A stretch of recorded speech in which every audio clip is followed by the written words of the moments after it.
split them up. It's starting to look like the MCU's version of the X-Men might not only include Psylocke, but could even give her a solo project somewhere down the line. And that's actually pretty exciting, because she's one of those characters who's been waiting far too long to get the attention she deserves. Rumors are already floating around that the MCU plans to bring her in soon, possibly through a big crossover like Avengers Doomsday or Secret Wars, before giving her a movie of her own. And honestly, that's a smart move, because it'll help build her character up before she gets the spotlight. But here's the thing, Psylocke's history in movies has always been messy.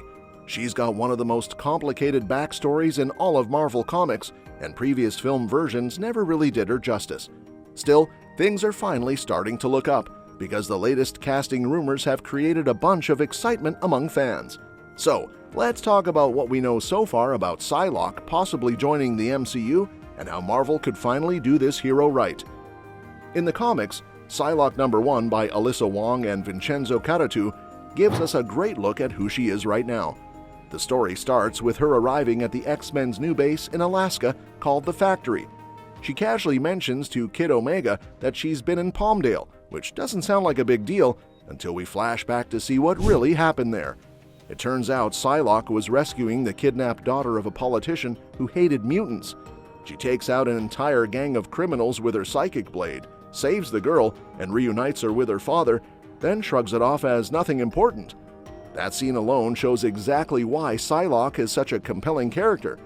She's powerful, calm, and quietly heroic, and that kind of tone would translate perfectly to the MCU. Now, as the X-Men get closer to joining the Marvel Cinematic Universe, the big question is how Marvel plans to introduce them in a way that feels believable. Because it's tricky. The X-Men are a massive part of Marvel's world, but in the MCU so far, they've been completely absent. It's hard to explain where they've been this whole time without making it sound forced. But the comics might have already provided Marvel with a roadmap. The latest X-Men era, titled From the Ashes, could be a perfect blueprint. After the fall of Krakoa, mutants were scattered and forced to live among humans again, facing fear and prejudice all over. That kind of grounded storytelling is exactly what the MCU thrives on. The Krakoan Age was great in comics, but it was dense and political, not exactly something you could easily translate to a 2-hour film. The From the Ashes era, on the other hand, gives us a more classic take on the mutants, one that fits the tone of what Marvel's building now. We've already seen the seeds being planted for mutants in the MCU. Kamala Khan was revealed to be a mutant in Ms. Marvel.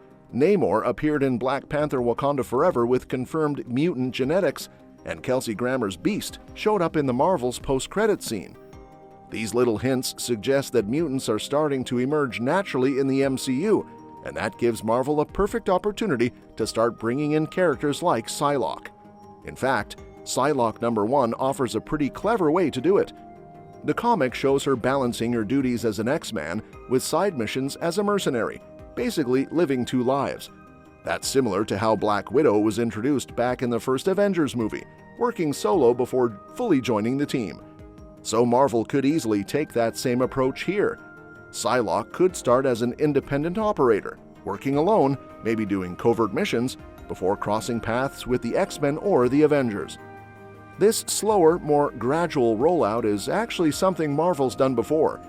When they built up to the first Avengers movie, they introduced each hero one at a time: Iron Man, Captain America, Thor, giving everyone a chance to shine before putting them together. If they do the same with the X-Men, Psylocke could be one of those early characters introduced ahead of the main team. That would make her story feel earned instead of rushed. Now, Psylocke's had a rough journey on the big screen so far.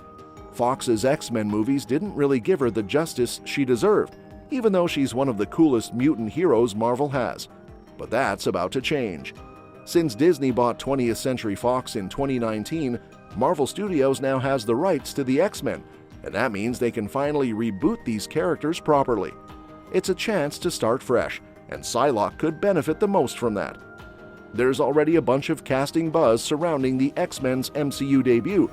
People have been fan casting everyone from Daniel Radcliffe as Wolverine to Henry Cavill as Cyclops, Keke Palmer as Rogue, and Austin Butler as Gambit. Wild choices, but that's part of the fun. And recently, one name keeps coming up when fans talk about Psylocke, Anna Sawai. Anna Sawai has been steadily climbing the Hollywood ladder. You might recognize her from Pachinko, F9, Monarch: Legacy of Monsters, and most recently, Shogun, where she completely stole the show. Her performance there proved she has the intensity, emotional depth, and presence to play someone as complex as Psylocke. And what makes her casting even better is that she's Japanese, just like Kwannon, the version of Psylocke who currently appears in Marvel Comics. That makes this potential casting not only authentic, but also opens the door for the MCU to tell Psylocke's story the right way, one that honors her heritage and her modern character arc. Marvel has a long history of turning rising stars into household names. Think of how Chris Hemsworth went from relative obscurity to global fame as Thor.